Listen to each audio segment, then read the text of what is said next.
Hey guys, it's Erica Rascon, and I'm excited about today's video because we are going to look at some of my favorite lock maintenance products. I want to start off with a very small, locally owned company called Dr. Locs. There are two products that I use most consistently. The first is this one, the YASIN shampoo.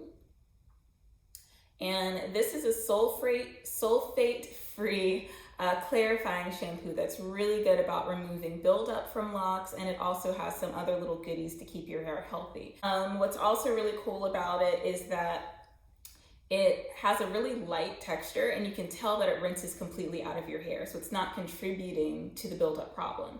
Second thing that's cool about it is that even though it's a clarifying shampoo, it doesn't feel like your hair has been stripped of all of its natural moisture after you finish using it. So I definitely recommend this one. If I had to say that there was one disadvantage to using it, it's that it doesn't suds up very much. So if you like lots of foam, lots of bubbles to really let you know that you're saturating your hair, this isn't going to do it as much as some other product. The second one, and I kind of recommend this one. I'll tell you the pros and cons of it. It's the Dr. Locs JINAN or JINAN. I actually don't know how to pronounce that, but it's JINAN. And it's the leave-in conditioner. It's a very light spray.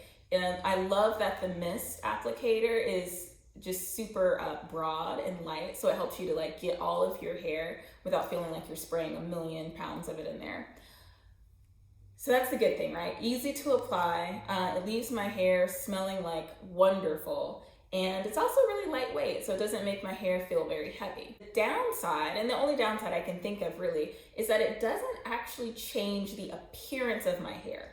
I thought that this as a leave-in conditioner would make my hair shinier or something like that, and it really doesn't. It does successfully make my hair feel stronger and more resilient, which is good.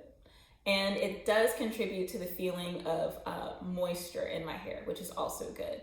Doesn't add shine, which, pros and cons. Another thing that I really like about the Dr. Locs line is that, she's a small business.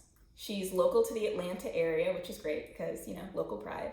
It's a Black-owned business, so if that's important to you, know that you're supporting somebody in the community, which is cool.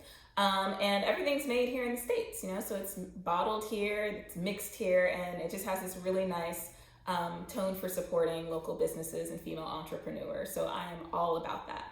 Okay, so let's say that you don't have time to order your shampoo and conditioner online and you just need to run out to a store super quick and get something that is still going to be pretty good for your hair. I was quite pleased to find this line, Maui Moisture. These are vegan hair care products that are free from a lot of the irritants and shelf stabilizers that you'll run into in conventional products.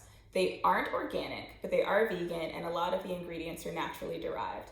What's inside of this one? This is the Heal and Hydrate line, and I'm not sure if you can see it, but it's shea butter based, but it also has coconut oil and macadamia oil. So I tried the shampoo as well as the conditioner. They smell like a little slice of heaven if heaven existed on a tropical beach somewhere and you got to walk through heaven barefoot while drinking your favorite cocktail. That's what these smell like. It literally smells like that. When I put it into my hair, the shampoo already felt like it had rehydrated my hair just from washing it. And that sounds really weird because normally I'll wash my hair and my hair feels kind of squeaky or dry and kind of straw-like. But just from washing my hair with this particular product, it felt more moisturized. Then I added the conditioner and I left the conditioner in for about maybe 3 minutes. And by the time that I rinsed the conditioner out of my hair, I felt like I had a new head of hair. It was great. What are the downsides to this? Well, the first downside is that it's not really like small business. And I like to support small businesses. This one is made by Vogue, which is kind of a really big brand. But that doesn't take away from the fact that it's a good product. It is made in America. Yeah, made in America. I highly recommend both of these. Go out and grab them if you're in a pinch and you can't order something online from a smaller company. So after washing and conditioning, I like to, spray in my leave-in conditioner and top it off with a bit of oil. One that I've grown to like a lot recently is this one. It's called Jewel Organic Growth Oil. and as the name says, it's organic. I've been using this particular oil for about 2 or 3 years now, and I'm very happy with the results. So my hair is growing, right? So that's good. But one thing that I really like about this particular oil is that it leaves my hair feeling so incredibly soft. If my hair is not properly moisturized and sealed, I can do this and like you can hear it. You can hear like a crunch, you know, like it's straw almost. I can put the growth oil on my hair and it just instantly becomes softer and more pliable. So I can like mold it without having the little stiff doing. You know, I don't know if your hair does that, but my hair does that sometimes. And another thing that I love about it, other than the fact that it's organic, it is locally made here in Atlanta. It's created by a female entrepreneur who's been my loctician for about 7 years, and it's effective. It's got all the marks for me. So I think that those are my favorite products that I'm using right now. I would love to know what you guys are into. So feel free to shoot me a message in the comments section, and I look forward to hearing from you. Thanks guys. Bye.